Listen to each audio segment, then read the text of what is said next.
Beautiful people, my name is Ataulhaq और आज का हमारा टॉपिक है anti solar plates. Basically anti solar plates solar plate से ऑपोजिट वर्क करती हैं। सोलर प्लेट्स दिन के टाइम इलेक्ट्रिसिटी प्रोड्यूस करती हैं और anti solar plates night time में इलेक्ट्रिसिटी प्रोड्यूस करती हैं। अब इसकी वर्किंग के ऊपर आते हैं।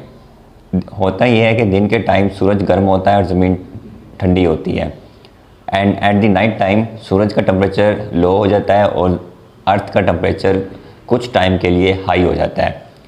अब इसकी वर्किंग में होता क्या है? इसकी वर्किंग ये होती है कि जब सारा दिन सूरज की रेडिएशंस ज़मीन के ऊपर स्ट्राइक करती हैं तो कुछ टाइम के लिए, कुछ अरसे के लिए वो रेडिएशंस कैप्चर हो जाती हैं, जिसकी वजह से टेम्परेचर ज़मीन का बढ़ जाता है। इन एंटी सोलर पैनल्स के अंदर ये होता है कि जब वो रेडिएशंस रिलीज़ होती हैं एट द नाइट टाइम, जिसकी वजह से हमारी नाइट कूल हो जाती हैं, जब वो रेडिएशंस रिलीज़ हो रही होती हैं तो इन एंटी सोलर पैनल्स के अंदर इस तरह का सिस्टम इंस्टॉल किया जाता है कि वो उन रेडिएशंस को जो ज़मीन से निकलती हैं ये उनको कैप्चर करके उससे इलेक्ट्रिसिटी प्रोड्यूस करता है। और while on the other hand अगर मैं सोलर प्लेट्स की बात करूं तो सोलर प्लेट्स में सिंपल ये होता है कि जो रेडिएशंस सूरज से आती हैं सिंपली उनको कैप्चर किया जाता है, उसको इलेक्ट्रिसिटी प्रोड्यूस की जाती है। इसको एंटी सोलर प्लेट्स इस वजह से कहा गया है क्योंकि ये नाइट टाइम में इलेक्ट्रिसिटी प्रोड्यूस करने की काबिल होंगी। चूँकि इसका जो प्रोसेस है, इसका स्ट्रक्चर और इसकी फंक्शनैलिटी के एतबार से ये टोटली डिफरेंट है from the day time solar system से, तो इस वजह से इसको हमने एंटी सोलर प्लेट्स का नाम दिया। और इसके अगर मैं स्ट्रक्चर वाइज इसकी फंक्शनैलिटी की बात करूं तो बेसिकली इसमें होता ये है कि जब भी किसी दो मेटल्स को at a common point, at a certain point join किया जाता है तो एक डिफरेंस क्रिएट होता है। उस टेम्परेचर डिफरेंस से जो है इलेक्ट्रिसिटी प्रोड्यूस होती है। इसके अंदर दो तरह के मटेरियल्स यूज़ किए जाते हैं एंटी सोलर प्लेट्स में, एक सेमीकंडक्टर मटेरियल्स और एक कंडक्टर मटेरियल्स। इन दो मटेरियल्स को जब at the certain point join किया जाता है तो टेम्परेचर डिफरेंस क्रिएट होता है, जिससे फर्दर हम इलेक्ट्रिसिटी प्रोड्यूस करते हैं। तो ये इसकी स्ट्रक्चर के हवाले से फंक्शनैलिटी थी। अब इसको बनाने की ज़रूरत पेश क्यों आई? मैंने पिछली चंद एक वीडियोस में ये कहा था कि आप नाइट टाइम के लिए बैटरीज़ को रिज़र्व कर लें, लेकिन अगर हम एज ए वर्ल्ड इसको देखें, यानी पूरी दुनिया के एतबार से देखें, तो फर्स्ट ऑफ ऑल ये कि इतना सारा मटेरियल उन बैटरीज़ को बनाने का वो इजीली अवेलेबल नहीं होगा, और अगर होगा भी सही तो उसकी जो कॉस्ट है इस सारे सोलर पैनल सिस्टम की वो बहुत हाई हो जाती है। देन साइंटिस्ट ने ये सोचा कि इतना हैवी ड्यूटी, इतना हैवी बजट सिस्टम बनाने की बजाय इसको low cost and high efficiency वाला सिस्टम जो है ना होना चाहिए, जिसकी वजह से अब एंटी सोलर प्लेट्स के ऊपर काम जारी है।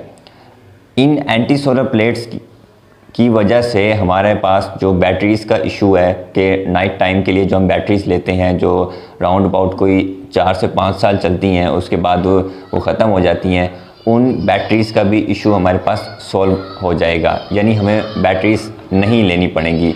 सिंपल एक तरफ सोलर पैनल सिस्टम होगा और एक एंटी सोलर प्लेट्स होंगी, हमारे पास बैटरीज़ लेने के लिए हमें कोई टेंशन नहीं होगी। रिसर्चर्स ने इसके ऊपर अभी जो है वो काम चल रहा है और कहा यह जाता है कि इसकी जो पावर होगी वो सोलर सिस्टम की पावर एफिशिएंसी से 120 टाइम्स मोर एफिशिएंट होगा।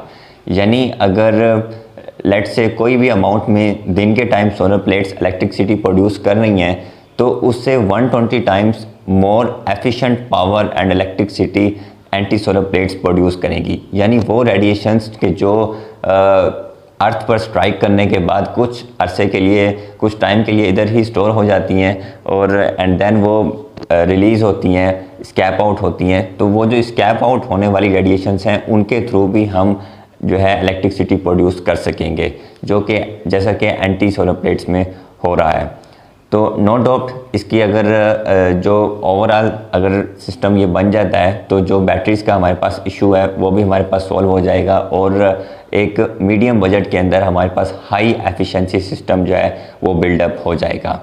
रिसेंटली अगर मैं बात करूं पिछले कुछ सालों की तो स्टैनफोर्ड यूनिवर्सिटी ऑफ कैलिफोर्निया के चंद स्टूडेंट्स ने, साइंटिस्ट ने इसके ऊपर वर्क किया और बड़े माइनर स्केल के ऊपर इस प्रोजेक्ट को प्रैक्टिकली डन किया। राउंड अबाउट 25 वाट पर स्क्वायर मीटर के हिसाब से उन्होंने प्रैक्टिकली इस प्रोजेक्ट को डन किया। लेकिन वो प्रोजेक्ट कुछ टाइम के लिए चला और उसके बाद वो डिस्टर्ब हो गया, कुछ उसके अंदर डिफ़ॉल्ट क्रिएट हो गए। साइंटिस्ट इसके ऊपर अभी वर्क कर रहे हैं और अभी ये प्रोडक्ट कमर्शलाइज नहीं हुई। कमर्शलाइज इस वजह से नहीं हुई क्योंकि इसको पहली बात ये कि बहुत माइनर स्केल पे किया गया और इसके अंदर कुछ डिफेक्ट्स जो है सामने आए।